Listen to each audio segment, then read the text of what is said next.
Let's take a look at section 4.1, exponential functions. Let's begin by looking at the definition of an exponential function.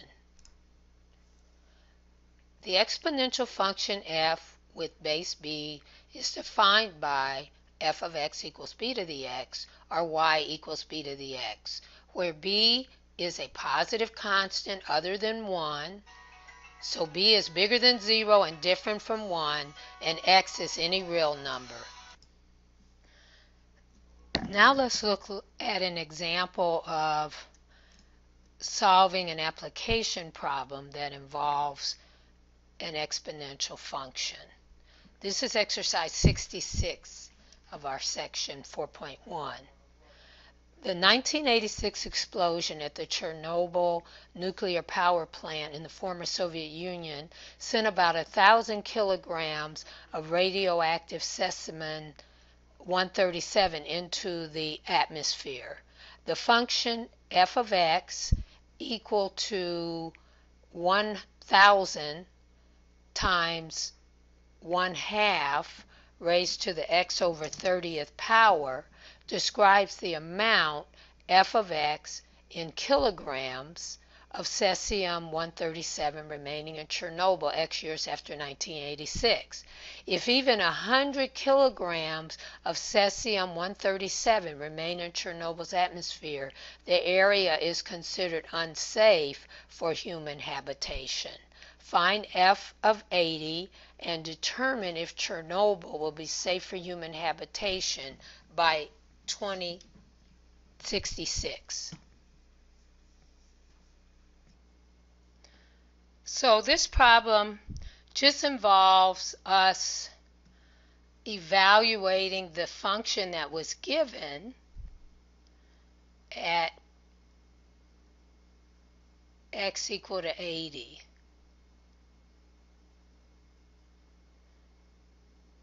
So this is 80 years from 1986. So that puts us in the year 2066. So we're just replacing each x, and there's only one x, with 80 in the function.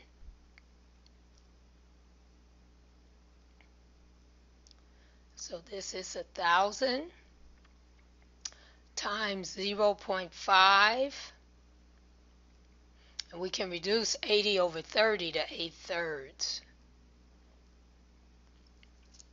And you have to have some type of calculating device to do this calculation.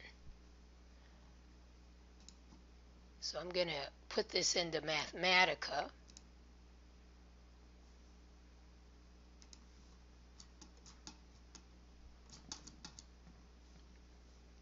And I'm going to ask it to give me a numerical approximation of 0.5 to the power of 8/3.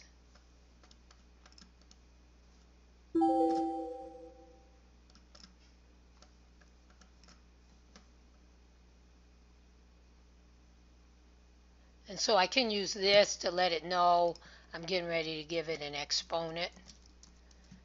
Or I can use the palette to make it look exponential. All right, so 0.15749 is my result, 0.15749.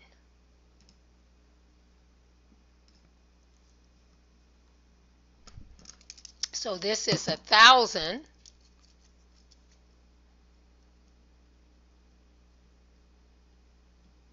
times 0.15749.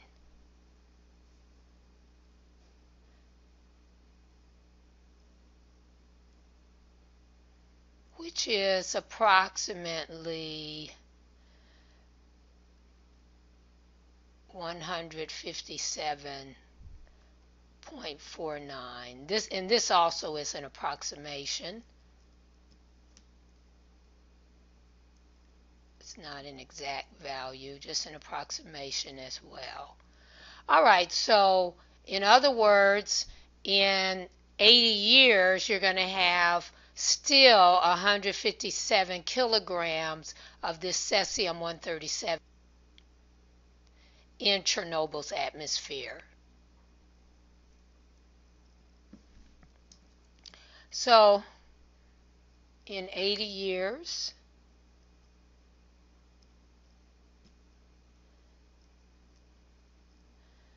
$157.49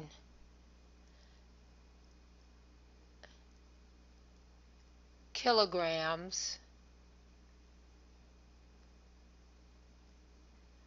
will still be in Chernobyl's atmosphere. So it will remain unsafe for human habitation. Let's look at graphing y equal 2 to the x and y equal 1/2 to the x by making a table of coordinates. And we'll use a graphing utility to confirm our hand-drawn graph. So let's take a minute and let's make a table of coordinates to do this. All right, so we'll just do a few values. We'll pick an x, and then we will plug that x coordinate into 2 to the x and also into 1/2 to the x.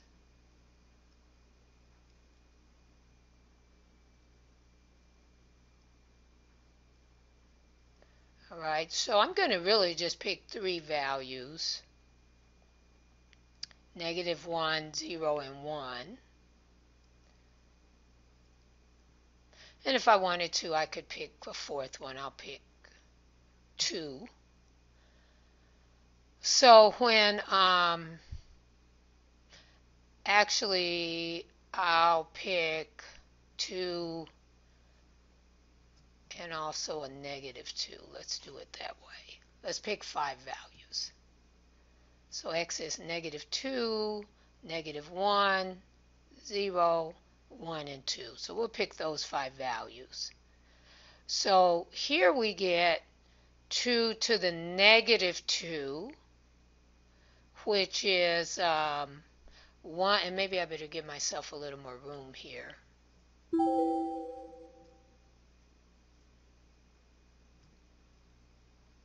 Okay, so I made my graph a little bit smaller. Okay, so I'm going to make -2 the exponent of 2, and I get 2 to the -2 power, which is 1/2 squared, which is 1/4.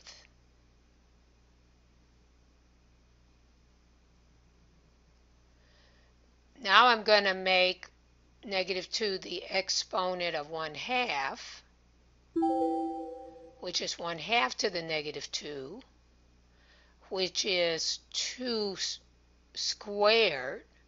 So if I'm applying a negative exponent or any exponent to any base, if I invert the base, I need to change the sign of the exponent.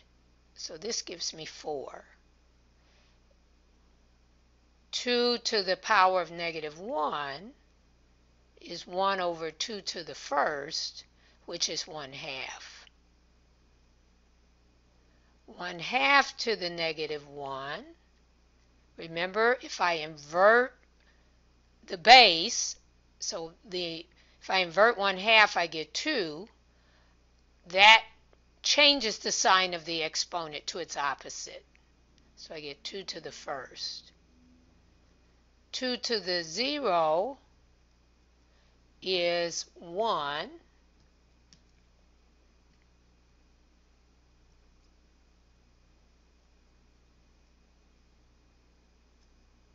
and so is 1/2 to the 0 power.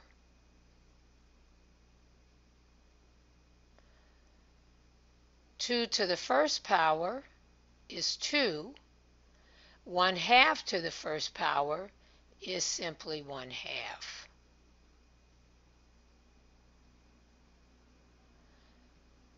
And then 2 squared is 4.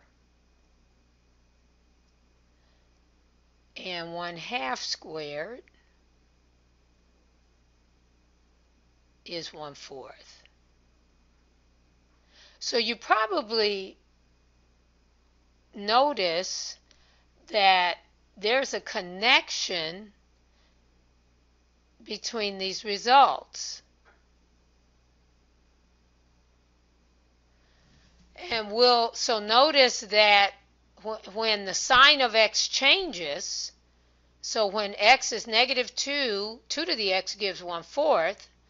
When the sign of my x changes to 2, 1/2 to the second power gives 1/4. And if you look at this entire table, you'll see that pattern. And so we'll look at what that looks like when I actually graph it. So when x is negative 2, y equal 2 to the x is 1/4. When x is negative 2, so why don't I just graph 2 to the x first? And I'll graph that in blue. Let's graph 2 to the x first.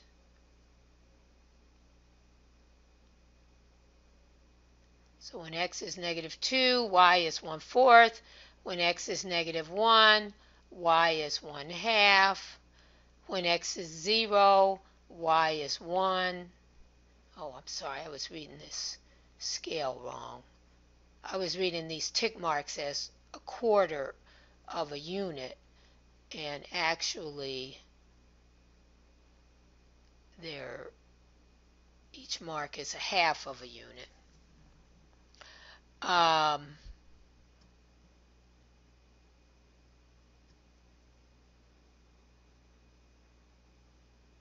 When x is 1, x is 0, y is 1. When x is 1, y is 2. When x is 2, y is 4. And these were supposed to be blue.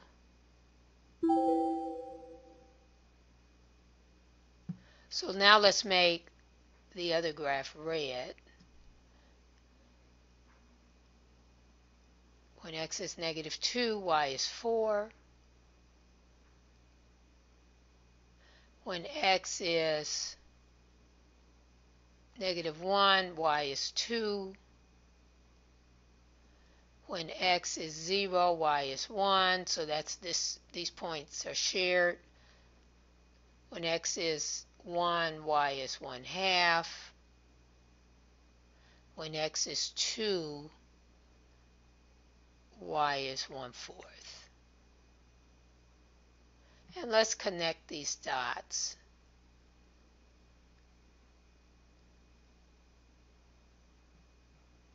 So when the base is 1/2, this function is decreasing. When the base is 2, we see that the function is increasing.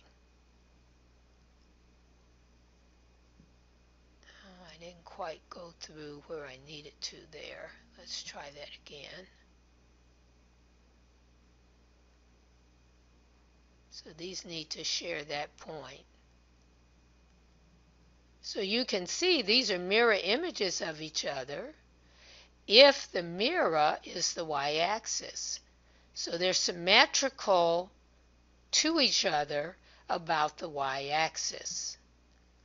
And so this red graph is y equals 1/2 to the x. The blue graph is y equals 2 to the x.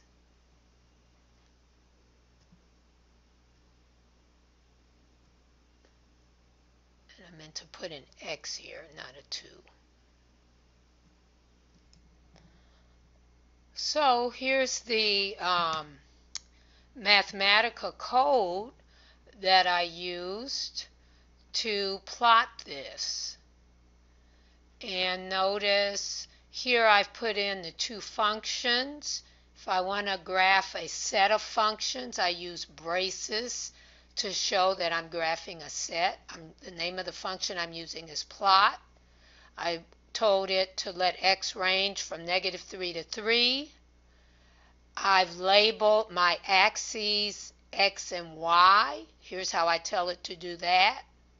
I told it to make the plot a little thicker than normal and to make the style of the plot thick and red for the first function and thick and blue for the second function. Then I actually use graphics. If I go to the top of the note and click on graphics, let me show you, see if I can bring this window down to show that to you. So on the window, the mathematical window, I click graphics and I tell it I want to use my drawing tools, and this window opens up, and I use the arrow to put the arrows on the end of the graph, and I went in, and when I wanted the arrows to be red, I selected red. I clicked more colors and selected blue and clicked OK when I wanted the arrow to be blue. And on this palette, when I wanted to write the names of the functions, I clicked this for text, and I clicked over where I wanted to write, and it allowed me to write the name of the function. You can also tell it you want to label the plot within the command center of the plot function. So I could have said plot label in here, and it would have labeled the plots there as well. So you have various options. This is probably not the only way to do what I did, but it is the way I chose to do it. All right, and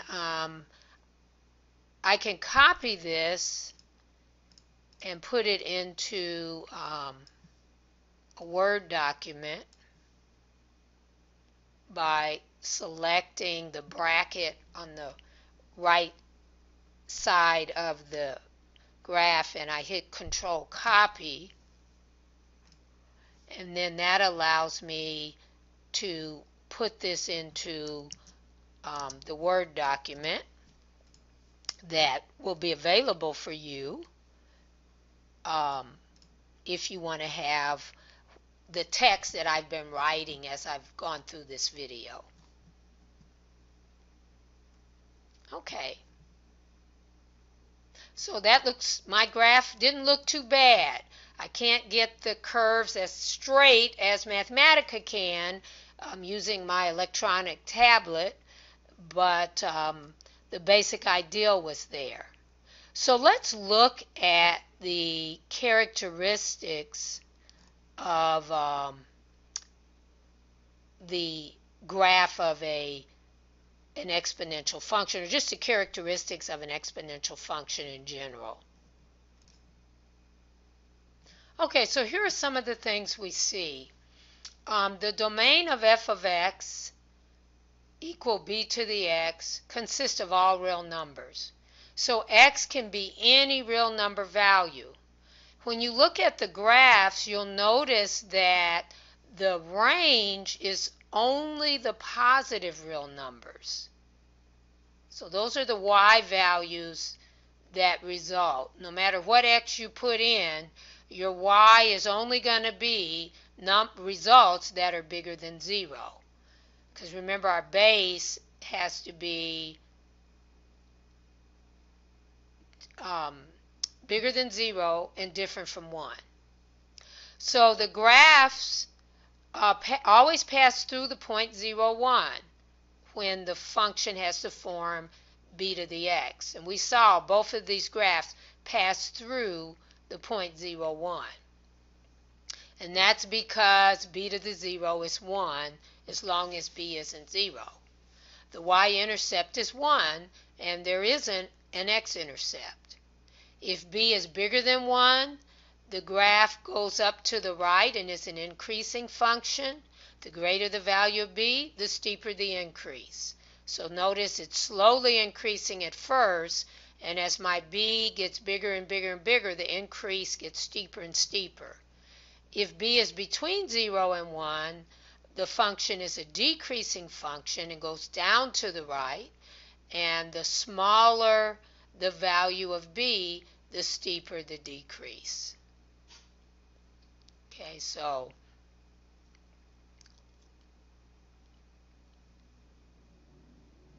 notice if my b gets bigger and bigger, the increase of the increasing function is steeper and steeper. If my b gets smaller and smaller, when my b lies between 0 and 1, the decrease gets steeper. This is a one-to-one function and has an inverse that is a function, and the graph of the function approaches but doesn't touch the x-axis. So the x-axis, y equals 0, is a horizontal asymptote. The natural base b is defined as the value that 1 plus 1 over n to the nth power approaches as n gets larger and larger.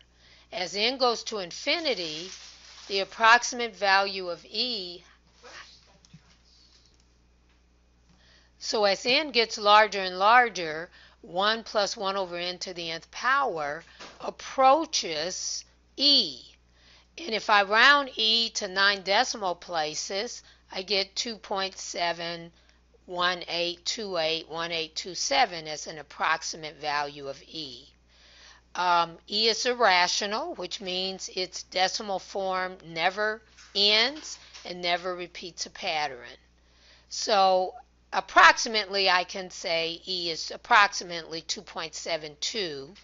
Even this 9 decimal place approximation is just that, an approximation.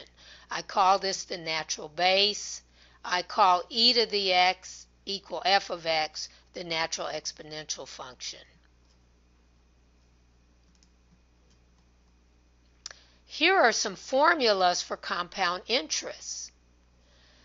After T years, the balance A in an account with principal P and an annual interest rate R in decimal form is given by the formulas A equal P times the quantity 1 plus R over N to the NT, when N is compounded a finite number of times per year, and if interest is compounded continuously, the balance A, which is also called the accumulating amount, equals the principal times e to the RT.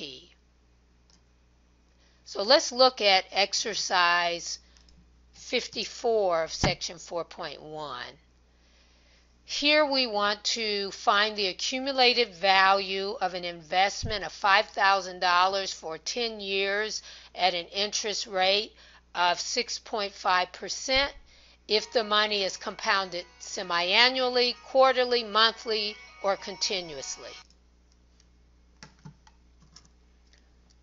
Okay, so let's take a look at this.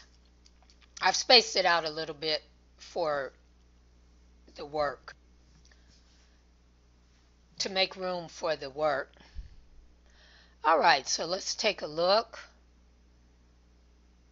at this. If we compound semi-annually, that actually means twice a year. So there are 2 compoundings a year. the interest is calculated twice a year and added to the principal, and that amount becomes the new principal. So that happens twice a year. Our P is 5,000, T is 10, and R is 6.5% converted to a decimal, so 0.065. And we plug into our formula. Remember that A equals P times 1 plus R over N to the NT. That was our formula, and you should learn that by heart. And I just simply make the substitutions, and then I'm going to use a calculating device to calculate this. So the power is 20 on this. I'm raising it to the 2 times 10 power. All right, so let's calculate. And again, I'm going to just use Mathematica for this. So I'm going to go in and put that right into my calculating device. So for those that are in the hybrid class, where you will be doing your exams the old-fashioned way, where you will handwrite, you want to, on a problem like this, you want to actually write how you're plugging this into your formula. Now when I use Mathematica on this, and I'm going to just use this caret to put in my exponent, this doesn't group, so I have to put this 2 times 10 in parentheses. If I actually use the feature that allows me to make this, if I use the typesetting that allows me to make this actually look like an exponent, then I wouldn't have to group. But with this caret, this is shift 6, I do have to group this product together because this does not group. And now that I have this in, I go over to the bracket on the right side of my screen, and I select that, and I hold shift and push enter to get 9,479.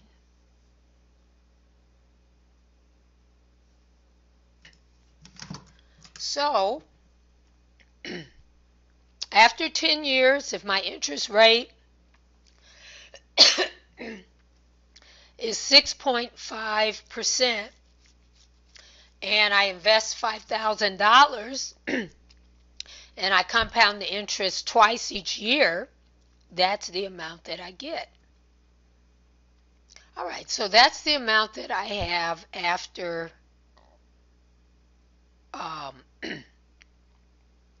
10 years if I only compound twice a year. Let's see what happens when I compound quarterly. So here N is 4. All other quantities remain the same, but N is now equal to 4.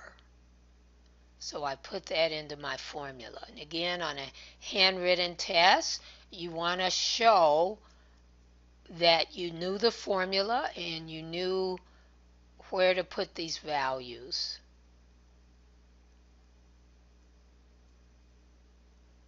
And again, I'm going to use Mathematica. It'll be very easy for me to do this now because all I need to do is go back to what I already put in and change the ends to 4s. And I'm ready to calculate. All right, so I see I get a new amount, 9527.79.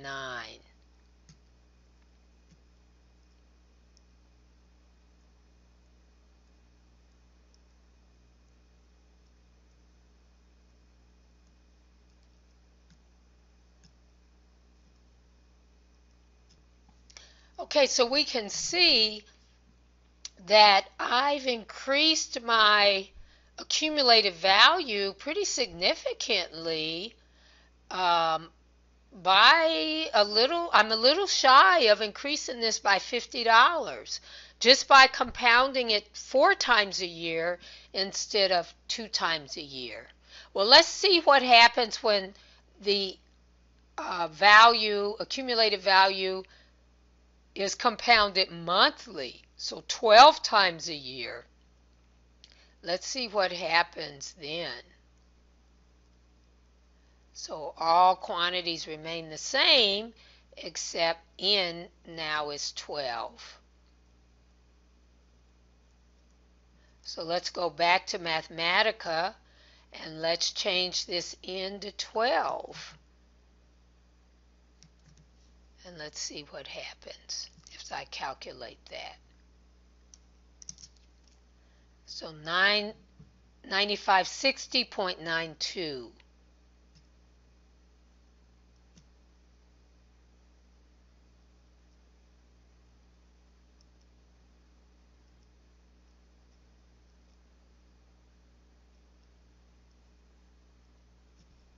Okay, so notice that going from 4 compoundings a year to 12 compoundings a year increases what I had by, what is that, by about a little more than $33. So it makes a difference. Now let's see what happens when I compound continuously. So in other words, every moment the interest is being calculated and added to the principal, and the principal increases to that new value. So the only way this can really happen is in nature. Growth is continuous. So if we could imitate the natural order of things, where we are every moment compounding, that would be continuous compounding. We, of course, can't actually do that, but of course we'll try. All right, so now my base, instead of being 1 plus r over n, now my base is e. And let's do that calculation using Mathematica.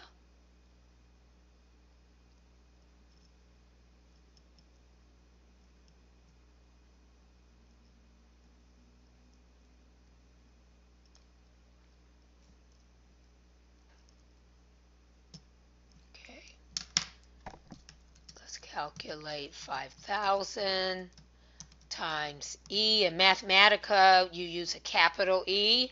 If you use the basic input palette, there is a lowercase script e that you can use, but if it's easier to just type it in.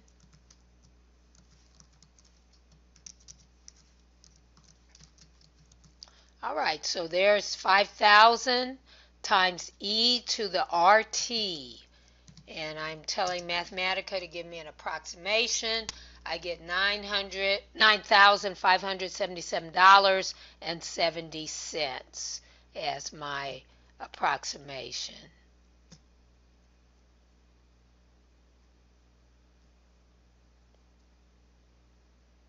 So it does increase it.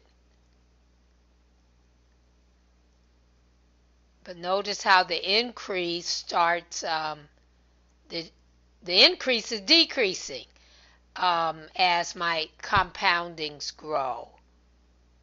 But it's still increasing. So if I compound the interest every moment, I get this value. So we see if you increase the number of compoundings, the value accumulated increases, but it does not increase without bound. So in other words, when you compound continuously, that's infinitely compounded interest. And notice that this is the value that the amount levels off to. So notice every time my compoundings increased, at first my increase in the accumulated amount, the increase was very sharp at first. Here I increased by a little more than $50 when I went from 2 compoundings to 4 compoundings. When I went from 4 to 12 compoundings, I only increased by about not quite $33. And then when I went from 12 compoundings to an infinite number of compoundings in the 10 years, I only increased by a little over $17. So the amount of increase is getting smaller and smaller and eventually levels off to this value of $9,577.70. All right, so that's some of the main ideas. This presents some of the main ideas for section 4.1.